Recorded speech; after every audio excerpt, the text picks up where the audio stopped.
Assalamualaikum warahmatullahi wabarakatuh. Halo, kenalin nama aku Ayu Puspitasari dari Pendidikan Ekonomi kelas B22 dengan NIM 2280424101. Nah, di video kali ini aku akan membahas tentang materi kebijakan fiskal terhadap pertumbuhan ekonomi di Indonesia.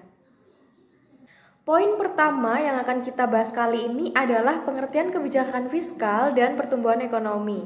Nah, kebijakan fiskal adalah kebijakan yang efektif untuk mengatasi perekonomian yang lesu dan menumbuhkan ekonomi suatu negara.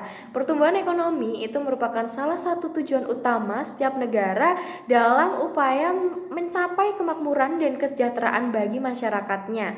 Dalam upaya mencapai pertumbuhan ekonomi yang berkelanjutan, kebijakan fiskal memiliki peran yang sangat penting dalam mempengaruhi kinerja ekonomi suatu negara. Kebijakan fiskal terkait dengan pengaturan pendapatan dan pengeluaran pemerintah, termasuk kebijakan pajak dan belanja negara.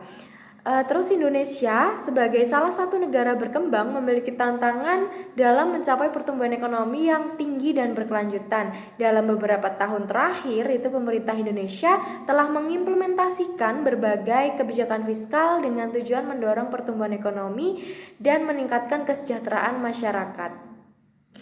Lalu materi yang kedua yang akan kita bahas itu adalah pajak dan belanja negara. Pajak itu sebagai sumber pendapatan utama pemerintah. Ia memainkan peran yang sangat signifikan dalam kebijakan fiskal. Sistem perpajakan yang efektif dan adil itu dapat memberikan dana yang cukup bagi pemerintah untuk mendanai program pembangunan dan pelayanan publik. Di sisi lain, belanja negara juga memiliki dampak yang signifikan terhadap pertumbuhan ekonomi. Pengeluaran pemerintah yang tepat dalam merangsang investasi, mendorong konsumsi, dan menciptakan lapangan kerja.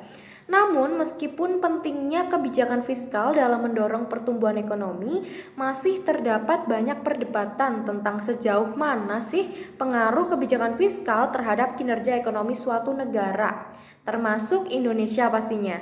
Oleh karena itu, penelitian yang mendalam dan analisis yang komprehensif itu tentang pengaruh kebijakan fiskal, terutama terkait dengan pajak dan belanja negara terhadap pertumbuhan ekonomi di Indonesia itu sangat diperlukan.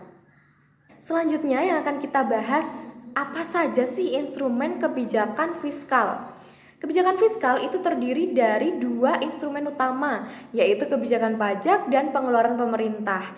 Namun, setiap kebijakan pemerintah dapat secara langsung mempengaruhi komponen-komponen pemerintah secara keseluruhan. Menurut Sudiono pada tahun 1986 ya, itu variabel instrumen kebijakan fiskal dapat berupa pajak, transfer pemerintah, subsidi, dan pengeluaran pemerintah.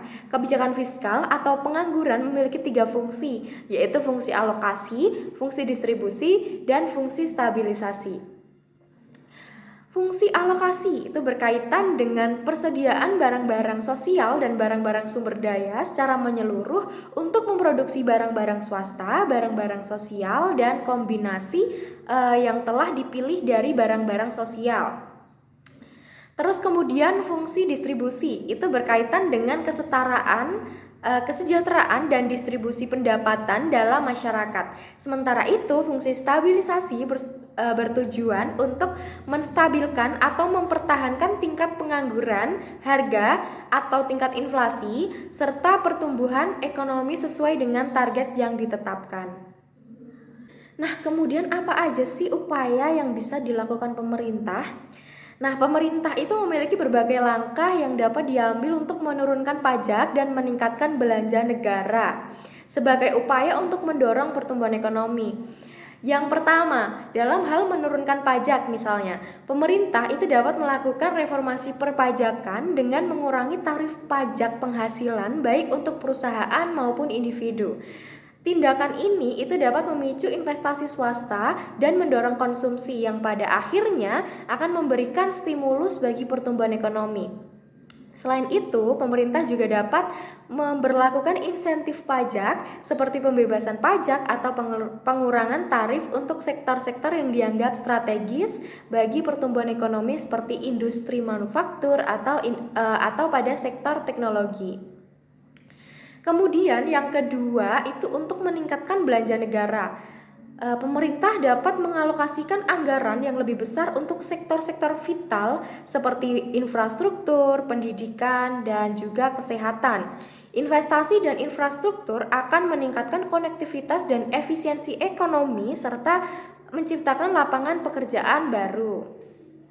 Nah, peningkatan belanja pendidikan dan kesehatan itu akan meningkatkan kualitas sumber daya manusia yang pada gilirannya akan meningkatkan produktivitas dan daya saing ekonomi. Pemerintah juga dapat mendorong belanja negara dalam sektor penelitian dan pengembangan untuk mendorong inovasi dan pertumbuhan ekonomi yang berbasis pengetahuan. Lalu selain itu, pemerintah dapat melaksanakan reformasi anggaran untuk memastikan efisiensi dan kualitas belanja negara. Ini dapat mencakup peningkatan pengawasan dan transparansi anggaran, pemangkasan belanja yang tidak efektif atau tidak produktif, serta pembenahan manajemen keuangan publik. Reformasi ini akan membantu memastikan bahwa belanja negara diarahkan pada sektor-sektor yang paling memberikan dampak positif pada pertumbuhan ekonomi. Selanjutnya, pemerintah dapat mencari sumber-sumber pendanaan alternatif untuk mendukung penurunan pajak dan peningkatan belanja negara.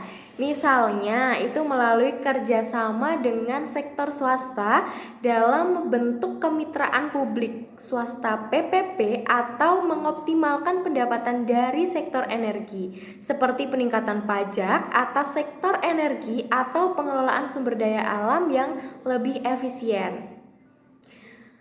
Baik, materi yang terakhir yang akan kita bahas adalah pengaruh kebijakan fiskal terhadap pertumbuhan ekonomi yang ada di Indonesia. Kebijakan fiskal itu berdampak sangat besar terhadap pertumbuhan ekonomi di Indonesia. Salah satu kebijakan fiskal yang berpotensi mempengaruhi pertumbuhan ekonomi adalah kebijakan belanja pemerintah. Pemerintah dapat meningkatkan belanja di sektor-sektor utama seperti infrastruktur, pendidikan, kesehatan.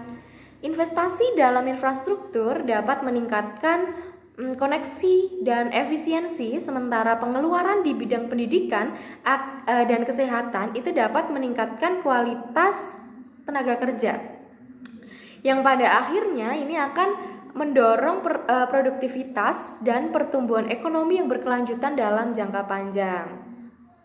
Selain itu, kebijakan perpajakan juga memiliki peran penting. Pemerintah dapat memberlakukan kebijakan perpajakan yang mendukung pertumbuhan ekonomi, seperti mengurangi tarif pajak, penghasilan korporasi, atau memberikan insentif pajak untuk sektor-sektor strategis. Selain itu, penyesuaian tarif pajak itu penghasilan individu juga dapat mendorong konsumsi dan belanja masyarakat, yang pada gilirannya akan mendorong pertumbuhan ekonomi. Sekian materi saya kali ini. Terima kasih sudah menonton. Wassalamualaikum warahmatullahi wabarakatuh.